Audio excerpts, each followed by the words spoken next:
for a period after the Civil War, Black ownership of land increased and was primarily used for farming. At one point, Blacks had gained ownership of over 15 million acres of land, which meant that they were also in control of 14% of the farm located in the United States. That is 925,000 farms owned by Black people. Okay? So today we're talking about the history of Black money. Okay? And I want to start with that fact so you can understand that us as a people, we are bred for money making. Hi, I'm Dr. Venus, your hot mess millionaire. And today, girl, we are doing money. Yeah, yeah. I just like the way it sounds. All right. So before I jump in, because I'm excited about this one, buddy. Oh, money. Oh, yes, Jesus. Hallelujah, hallelujah, hallelujah, hallelujah, hallelujah, hallelujah, hallelujah. So clap, so clap. Yes. All right. We're doing money today. We're talking about money. We're talking about Black history. No, we're talking about the history of Black money. Okay. I'm gonna throw a little bit of white power in there, and we'll figure that out. But they're not my point. They're not my focus. You're my focus. You're my focus. Okay. So before I get all the way in the cut, let me make sure I get the info in. First and foremost, I got to put this in early because when I start spitting, I'm not going to stop. Okay. So first things first. Attention, content creators, influencers, enterprising entrepreneurs, and film and TV writers. I'm starting a tech company. That's why I'm talking about Black money today, because it's important, all right? And I want to feature your voice front and center. If you want to be the first to know about all things Dr. Venus Tech Startup, fill out the form below for updates, launch dates, and opportunities. Let me say that again. And opportunities to be a part of history in the making. Okay, so I'm throwing out the gauntlet. All right, if you're a content creator, if you have a following, if you're an enterprising entrepreneur, if you're a creative entrepreneur, okay, and you are looking for a platform where you don't have to be picked. You don't have to deal with the tyranny of being picked or compromising your voice or your visions so white people can fund your dreams. We're not doing that. We're not doing that. No, I'm not doing that.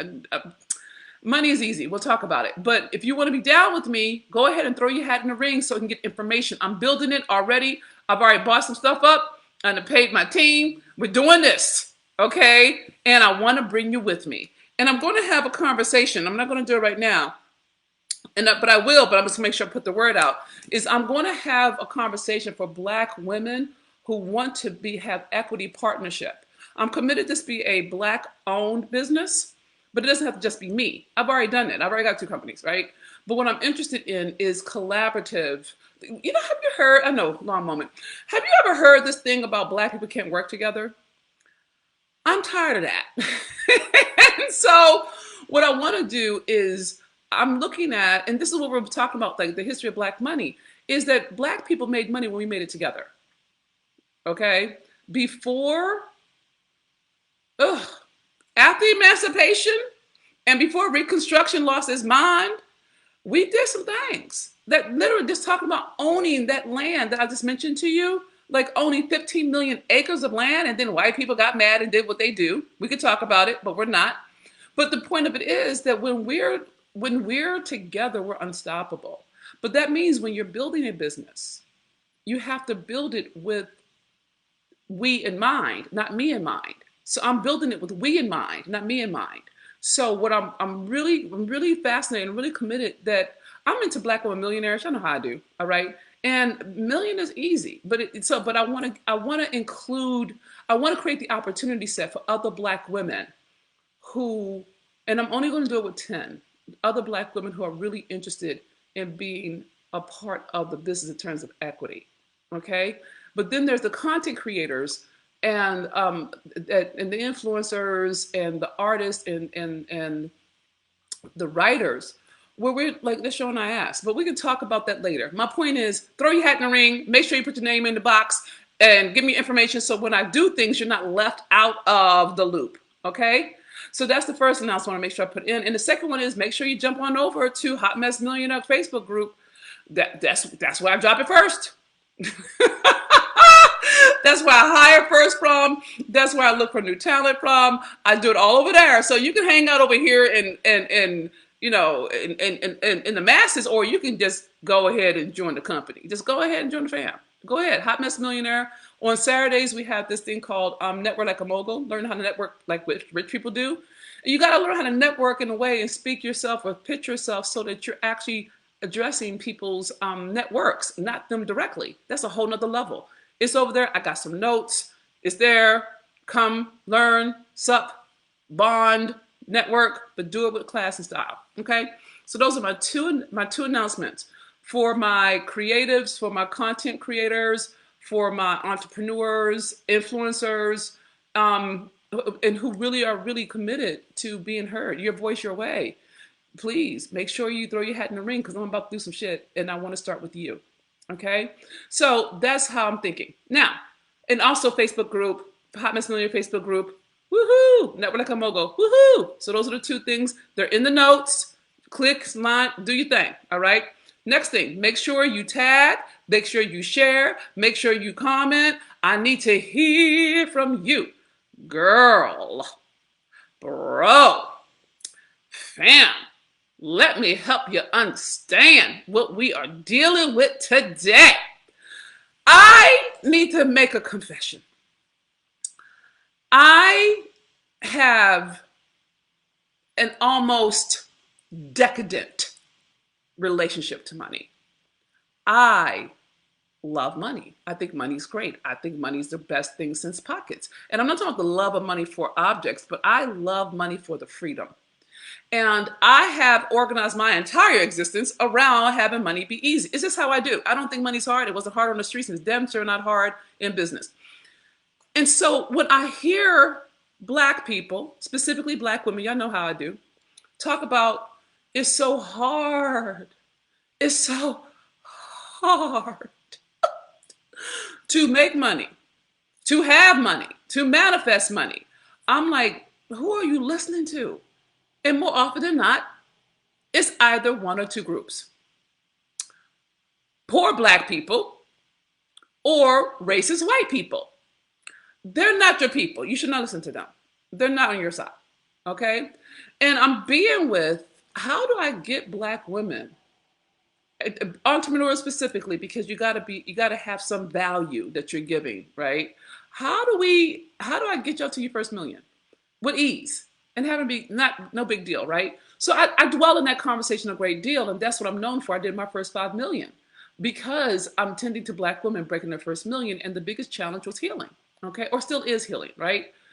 But after Corona set us all down, and I saw the trend, and you may have noticed it too, how white supremacy is not a game and is out to eat us alive, and set up in such a way that it's no longer hidden. It's now very, very overt that things are set up for white people, white supremacists, and not for anybody who's not them. Okay? So I don't know if you noticed it, but when the Senate, and this is the thing is, when the Senate said they weren't going to impeach Trump, even though they knew he was guilty because they didn't want to mess with the Constitution, it's like they changed the rules whenever it serves them, but never us. How about your girl if you know what I'm talking about? If you resonate, help me, because I feel like, don't let me, if I'm crazy, then let me know I'm crazy. I don't think I'm crazy. I think I'm smart. I think I'm listening to these people talking. They're like, well, hold on. You make rules that don't apply to you, but they apply to me, they apply to we, they apply to us. And if we don't adhere to them, we go to jail. We get dead. We end up evicted. We end up losing our businesses. We end up with no PPP loans. You give them all to the white people, you give it to the church. Joel Osteen got millions for his church. And there's some Black business owners who can't even get the beginnings, right? And so I'm checking up on all of this, being my fabulous Black self.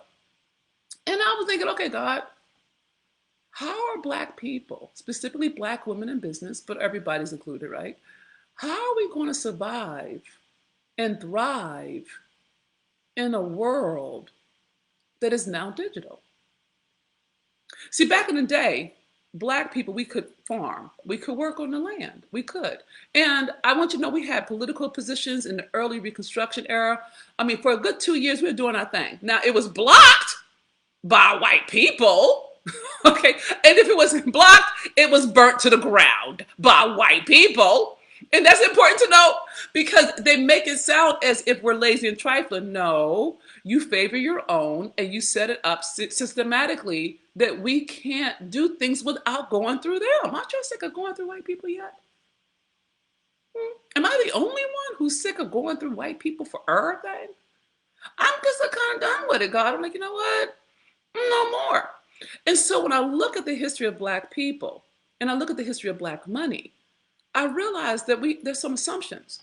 Now, I've already put in a ton load of resources. So don't listen to me. Read them for yourself and get your own revelation. Get your own revelation. You don't have to deal with my revelation. Live with your own revelation. Read it, learn it, get it, understand it. And I put some historical resources and some tech resources because I firmly believe that the future is tech. I don't think it's service provider. I don't think it's service oriented anymore. I don't think it's information anymore, but necessarily. I think it's tech. And I don't mean tech like, you know, things I can understand. I mean like things in the cloud, things that aren't tangible.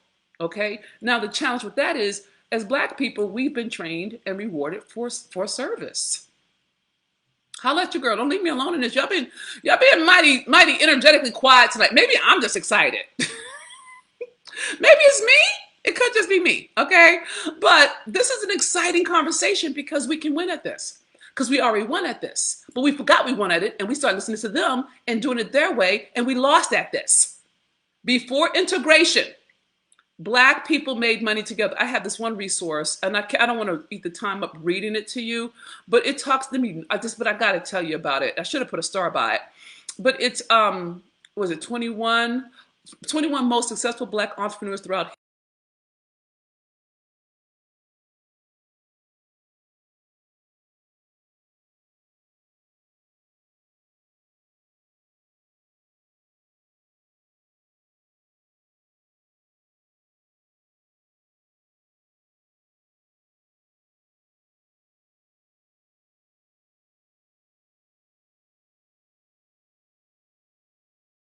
in business, in banking, in hospitals, and in hair, and all kinds of, but it's tied directly to us, by us, for us. And I don't know when that stopped being cool. But, well, actually, I'm a liar. I do know when it stopped being cool. When we went into integration and we actually got a taste of white people privilege and we thought we were equal on some existential level, by the way. Okay, I don't think it was something thought through. And we started to get our own. I got mine. I got mine. You got yours. I got mine. That kind of thing, right? And so, and I'm not even, and here's the thing, it's no judgment or condemnation. I'm not tripping, not at all, okay? But what I am pointing to is this, and it's very exciting to me, is historically Black people always made money. Now, we made it for other people, but we money making, we came out the womb making fucking paper. You know what I'm saying? Like, y'all act like we broke. We ain't broke. We just made other people rich. We gave them the, you know what I'm saying? Like, if you could just, this is what I do sometimes, just to mess with me, and I talk to God about it. If you start claiming all the stuff you made money for other people, you'll realize you're a badass. If you think about the hours you worked at that job and all the extra you did that wasn't in your work description, and you start calculating that and you start counting that up, you realize, oh damn, I am fierce. I'm on that next level. I'm that chick. Because you start counting the numbers and you're like, I do this. But you don't do it for yourself. And I need you to feel that. You need to understand that you are a money-making machine. You are money, money. You are it, boo. You are money. You are, you're the one. But you keep relating like you need them. And as long as you think you need them, you do. And you will never be brave. You'll never be brave. Because it takes being brave to step out of what they say you can and cannot do. I don't mean talk about it. I mean do something about it. I'm an action chick. I'm all action. Girl, I want to gossip, but I'm waiting on that because I got to get this in. But I wanted to, someone, I want to gossip so bad. Oh, I want to spill tea. Okay, I'm back. I'm back. I'm back. I'm back. I'm back. I'm back. I'm back. So, what I'm trying to say is this. Historically, after slavery, after emancipation, there was a window around 10 years, 10 to 12 years, right? 2 years of Reconstruction, but it's a window, right? And in that time period, we had Black people in Congress. We had Black people owning land. We had people talking smack. I think Fisk University, the owner of Fisk University, created 300 schools from elementary all the way to college. Do you understand? And so I need y'all to understand, y'all be talking like we ain't nothing. I'm like, girl, we everything. We everything. And we always have been. And I'm not talking about ego, I'm talking about fact. But we don't look to that to empower us. I'm so clear that my people, my ancestors, even from Africa, the ones that sold us into slavery, those are my people. Okay? My people were merchants. They told story and they sold stuff. It's in my blood. They told stories and they sold stuff. Okay? So what I'm asking of us to really think through is, what if the history of Black money is rooted to the history of Black people standing for each other? What if what's missing is us being for us? I mean, like in a real way, if you think about when we had a common enemy called Jim Crow, people watched out. I mean, literally, your child, look, someone else will spank your child or grab them up or help them in trouble or keep them after school. It was a communal kind of thing. And I'm not suggesting we could ever go back to that. I think we're too jaded to go back to that. But I do think there's a group of us. And I believe there is. I don't think it always has to be everybody. Quite frankly, I don't think it can be everybody because it takes a level of mission-driven, purpose-driven drive to get beyond your feelings and learn how to be willing. Okay? But there are some of us, and you know who you are. I don't know who you are, but I know you when I see you, that knows that your life is bigger than you. I know my life does not belong to me. My life belongs to God. Ain't got nothing to do with me. God kept me alive because clearly God decided I got something to do. And he didn't make sure I got dead when I was on the street. Okay? So when you start thinking about money as a collective, and I don't mean pooling your money necessarily. I believe in transactions, y'all. I'm a money girl. I think money is great. And I think when you give value, you should get paid. That's what I believe. And I think you need to invest in yourself because if you don't invest in yourself, who will? Who's going to invest in you if you don't believe? If you don't invest in you and you're looking for a handout or somebody to believe in you, you know how much pressure that is for them? Do you know how much pressure that is? That's a lot of human being. But when you are hungry, like you're thirsty for righteousness, you know what I'm saying? You're thirsty for that win. You're thirsty to change something.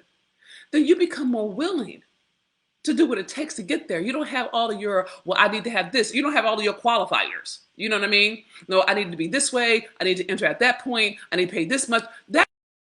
Our people didn't have that choice. Well, my people didn't have that choice. Maybe your people did. Because look, mine didn't. Okay, so I'm gonna let you keep that. But what I want you to hear is, historically, we always made paper. And if we couldn't make it legally, we made it the way we didn't. We made it not legally. And I don't think that's a bad thing. I think America, as far as I'm concerned, America was born on the streets. It's to me, from mobsters, gangsters, to people running bootlicker, to running numbers. That's America, baby. I love my country. I know my people. I'm good with it. I don't have a problem with shady. And I know I don't want to mess with IRS, so I won't do that. But not because it's not above me. Rest assured, I understand. Okay? That being said, when you start to relate to money, I think of money like monopoly money. It's not real to me because it's all God's. None of it mine. It's all God's, right? Then I don't hold it like it's true. I hold it like, God, how do you want me to serve your people? Help me see it. Show me how. Let me see what you see so I can do what you want me to do. And then make sure I have what I need to do what you want me to do so it's done the way you want it done. That's a different prayer than God, please give me money. Because that's not going to help. Because even if God gave you the money, you still don't think you're worthy of it, you're just going to squander it. Or you're going to trust somebody else with it that's not really you and who can't fulfill your destiny. So when I look at the history of Black money, and I Even even when we were working for white people, we made them rich. We made the world rich. Okay. Now I want you to be very clear. I know it was unfair. Let's just get that out the way. I know it was unfair. I know white people are trifling. I'm clear. They've been trifling since we got here. They were trifling before we got here. In fact, they came over here as criminals. So trifling, trifling, trifling. Their bloodline is trifling. We know they trifling. We know they killed. We know they maimed. We know they stole. We know they plundered. We know. They're not my concern. I don't care about them. They can go plunder, do their thing. But what I do care about is the system that they created that is a great equalizer with this capitalism. Holla and preach. Capitalism is so cool. Now, I'm not suggesting capitalism can be abused because everything can. If you're a jerk poor, you'll be a jerk rich. Okay? What I am saying is this. When you have an idea that you can bring to market that solves a problem in a way that only you can solve it, you just level the playing field for generations. And I'm at a place, and this is just how I do my money, how I do my businesses. And clearly, God, I got to get in the business, but because tech requires what it requires. But I think, and this is a key, this is a note. Take it in, take it in. I believe, and I just live in this side of context, is that God wants me to thrive. God built me to thrive, to show others that they can, no matter where they come from. Y'all know, well, I'm assuming y'all know me, but for those of you who don't know me, I'm a street girl, right? My mama put me out when I was 16. Things were bad, things were okay. I was raised inside of the belly of violence. Drugs, pimps, prostitutions, police, just you name it, straight people, right? And good people and street people, right? And so I'm not supposed to be here. I know I'm not. I'm clear, but God, right? And then God got me to Nana. Nana loved me on me and took care of me and got me through school and then a whole host of things. And then white people start doing white people stuff because they can't help it. I don't mess with it. It's just who they are, y'all. Don't worry about it. Ignore them. Do your thing and let them do their thing, right? But the thing that I was very clear on is that if it wasn't for a community, I wouldn't be alive. If it wasn't for other people's grace and mercy, I would not be here. So why would I ever think I've ever done anything on my own? I know I haven't. And I'm not going to start now. I believe that God has a destiny for each one of us. And mine, for some reason, I don't know why God did this with me, but I'm built for it, is that money comes easy to me. It's easy to make, it's easy to multiply, and it's easy to teach. And so my fantasy life is I'm an artist, I'm a writer, blah, blah, blah, right? And I just gently got turned down for a wonderful fellowship that told me no thank you, but in a beautiful way. They were awful about it. Like, you know what, we had a ton load of people apply, we only take a handful. And when I received the notification, I was very appreciative,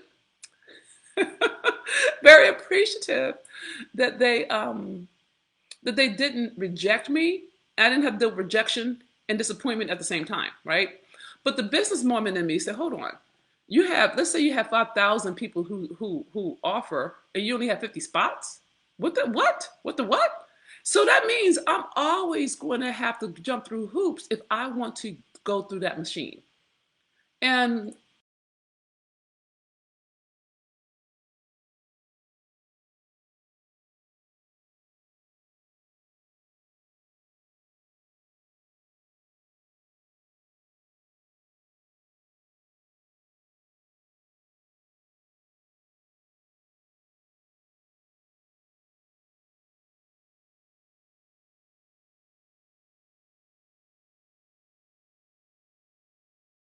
the best existence on the planet.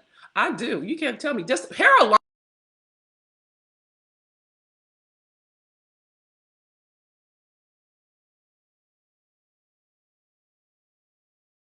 means I hate you.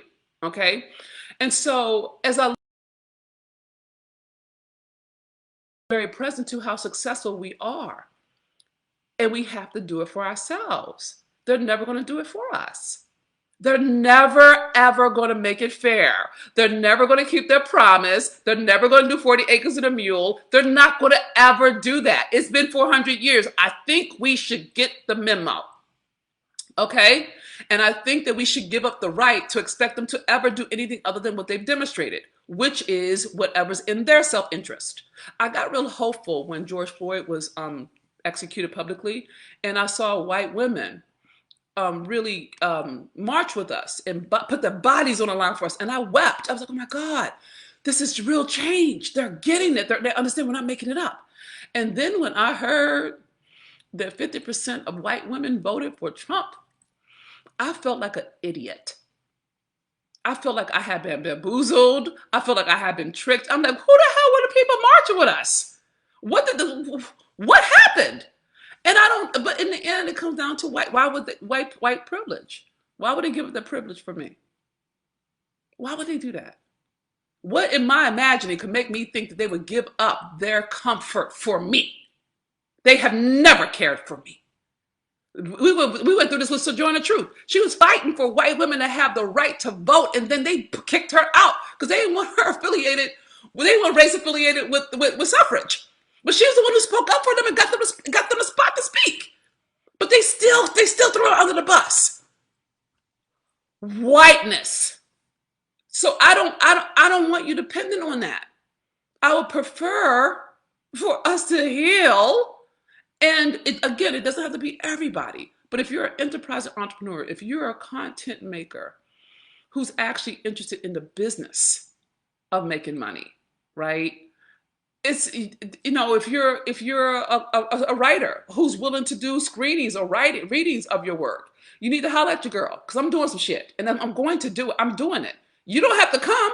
It'd be wise if you do because I'm being mindful. I want y'all to hear this. And I will die by this because it's how my mind works. I will give Black women the first cut. And if they say no, not a problem. I'm going to give Black men the next cut. If they say no, not a problem. I'm going to give people of color the next cut. If they say no, not a problem. And then I'll open it up to white people. Because if you're not at a place where you're willing to bet on you and build something together, I can't make you. But I can give you the shot so you have the shot to be part of something that isn't ran or owned by white people. And I'm not suggesting anything bad about white people. I'm saying we don't need them. And we should stop acting like we do. You don't need that job. You don't need them. And I know it may feel like that. But if you get a little hustle on you, you realize, no, you don't. You don't need them. It may be convenient, but it's not a need. And I have learned through a number of failures that when push comes to shove, white people will always do things in their self-interest before they will ever do what's right and just. When I was doing Black Woman Millionaire, my first bestseller, okay, the literary industry, 30 publishing houses, not talking to each other, said there was no market for Black women who would want a book, who want to buy a book about becoming a millionaire. And this was not one person. They weren't in a corner talking, to themselves about me. No, they were looking at the numbers because they don't believe that Black women are interested in making our own money. They think we want a career, but not our own business. So that was the first. So then, we showed that that's not true. All right. And then Amazon picked up my pilot. We're 4 or 5 million streams. We're 45 minutes. 4 or 5 million streams in. Well, at the time, it was around 3 million. It's more now. And they said no. They said no. They did not want my stuff on their platform. Okay? And so I'm like, well, God, what if we could have our own Amazon? What if we have our own Netflix? What if we didn't have to go through white people to pimp our own culture? You know what I'm saying? So I just really am at a place where I'm successful. I'm clear, no worry about that. But I am sick and tired of being pimped by white people. So for example, I'm on platforms. I have my podcast, I have my lives, I have Facebook, I have Instagram, I have Twitter, I have LinkedIn, I have TikTok, I have all of them, right? And when I was coming through as a marketer, as an internet marketer, it's like, okay, you have your own platform. But the thing is, think about it. I want y'all to hear this, and don't forget this. All of my business owners, hear me when I tell you this. Okay, I gather people. My primary market is Black women. In case you didn't know, right? Black women come to me to be fed. Well, let's say they're being fed on Instagram, or let's say it's Twitter, Facebook, and Facebook and Instagram, because they're all together, right? Then that means the people who follow me, Facebook can get your information, tally it up, sell it to advertisers, and make their money that way. So in essence, I'm sharecropping. No, I'm not even making money off that. That's just for exposure. Remember, Tiffany had exposure. We're going to use Tiffany to draw in the Black audience, but we're not going to pay her because she gets exposure because it's the fucking Grammys. Really? Really? Are we doing this? Oh, so and the same thing for business. If you are on other platforms and you're giving free content, then you are being pimped. And we don't call it that. We call it exposure. And here's the thing, if you're doing paid advertising, and I'm not saying it's bad, I've done it, I'm not ashamed of it. It's not a bad thing. But now I'm paid to be pimped. I'm paying them to pimp me. Because I'm the one drawing the people together. I'm the one feeding them.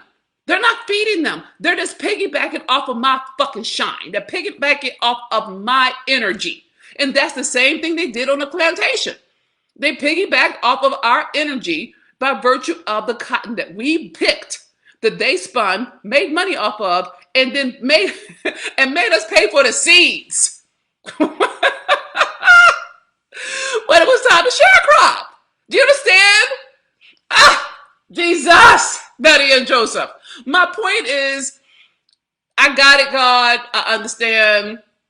It's been a generational lesson. I ain't mad at it. I now need to do something different. Instead of having them do something different, I think it's time that we do something different. And so because I am uniquely built for money making, gathering people, and really putting some language and some fucking gasoline on this bitch around us being able to have our voice our way, then I'm gonna do it because I'm built for it.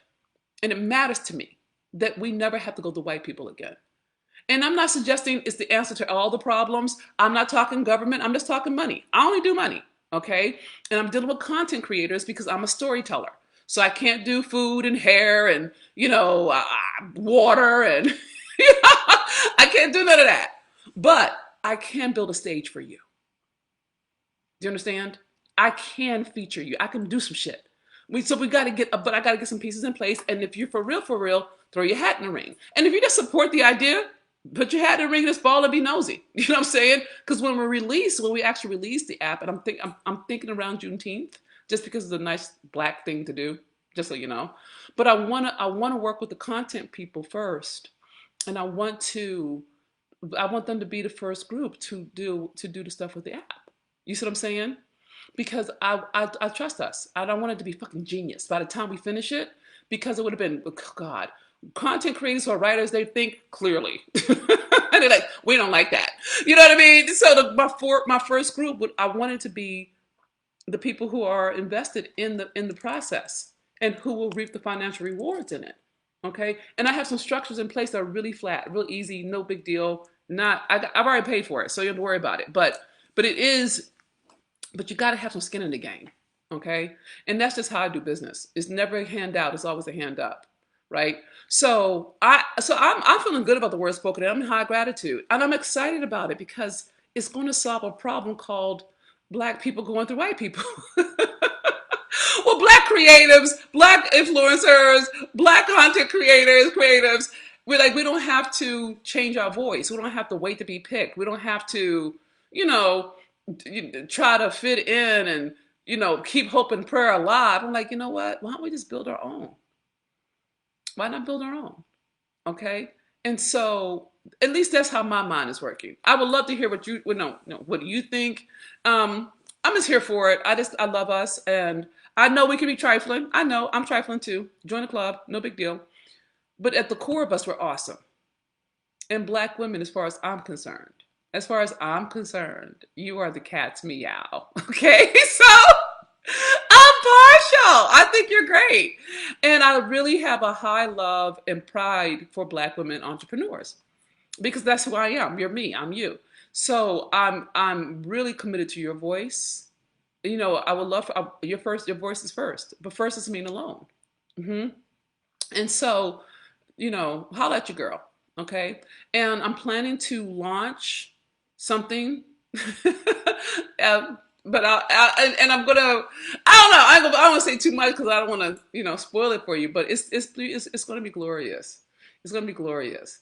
And I think I'm gonna wait until our next session, and I'll talk more about the actual, you know, the actual technology part. But it's glorious. Just think black. Just think HBCU homecoming. You know what I'm saying? Just think, you know, Apollo in the Sky. Think, you know, black owned Netflix, right? And what will make that fucking different? Why would that be different from what we got now? And it's because it's black, black, black, black. Well, what kind of black? What does it mean, right? So I'm really interested in it. So it's going to be fun. I'm excited about it, in case you can't tell. And so that's it. Black History Month is upon us. We're toward the end of it. And I just want you to be, please, my prayer for you is that you're proud of who we are. And you let go of any negativity with those other people. They're not important anymore. God has blessed us with each other, with creativity and access that our grandparents or our ancestors could never have imagined. And there are those among us who are at a place, aka me, where can I can lay the foundation for something that's going to be a win for us all. Okay. And I'm looking for my partners. Who's coming in, you know, who's it, you know, and I'm also looking for my investors, who's here, who wants to play, right, who wants to do that. And I'm at a place where I've already done my millions alone. I don't have to include anybody. I could do this without you. I just don't want to. And it's just that simple. I want to demonstrate that Black people can do business together, and it can be fun and fulfilling and God driven and ratchet and raunchy and quirky and kinky. Thank you, Jesus. Hallelujah. I love the sinner in me. And that it could be $1 billion valuation in 5 years. And I mean that. I'm not stuttering. I know my shit. And what I don't know,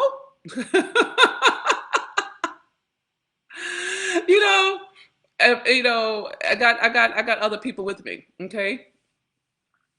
And now let me say this so people don't feel weird. Y'all, so please remember this. Everybody, please remember this. I market to Black women, but I serve the world.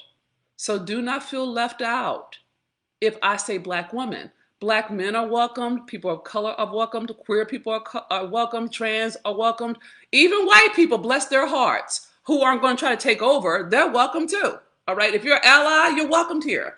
But I do put Black women first. But first does not mean alone, it means each other.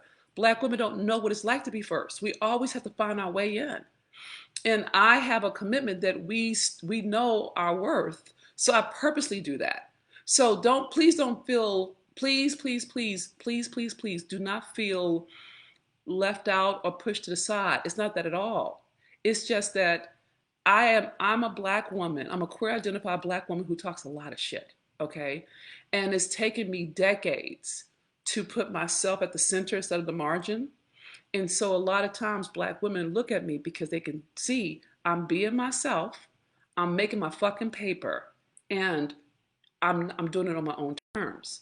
So I'm purposefully making sure they can see that they can do this too.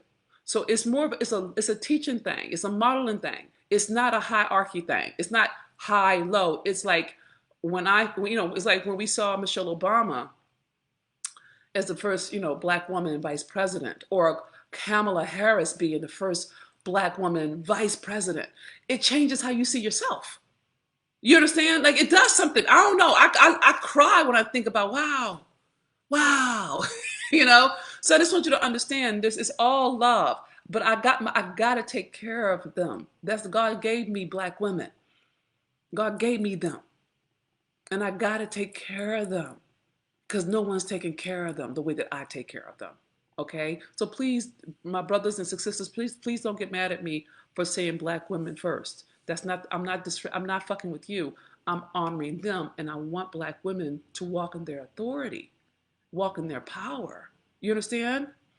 And I just need them to know that they're precious.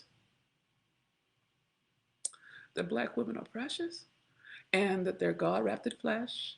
And even though bad things happened, the bad things didn't happen to their spirit. A lot of bad things can happen to a Black female body, but a Black female body is not a Black female spirit. And I'm always talking to spirit. Okay? So my prayers, you can hear that and honor that and not hear it like a slam. Okay? Anyway, so that's all for now. Know that you love everybody. If you was fed by this word, it's like a giving word, it's like a affirming word. Please pay it forward. We are doing this and we're doing it well. I love you, sis. I love you, bro. I love you, allies. Thank you for listening to my word. Thank you for pushing it out. Thank you for commenting. Thank you for listening. Oh, make sure you subscribe to the Hot Mess Millionaire podcast. My numbers are going up. Imagine that shit. And please join us in the Facebook group because that's where I do all my first things. Everything goes there first. And for all of my creatives, hey, if you're interested in me in tech and in my new thing, make sure you get yourself on the interest list. So that was it. And then if anything else, oh, make sure you share. Please, sharing is caring. People won't know about this opportunity or even about me if you do not share. So partner with me in that, please. Share. Share my word with other people. Okay? And you can tell them I got a potty mouth, but I'm brilliant. Okay? So I said my piece. I love you. This is Dr. Venus, your Hot Mess Millionaire. We're doing it. I'm so excited about the future. Thank you, God. That's all for now. Talk to you soon. Goodbye.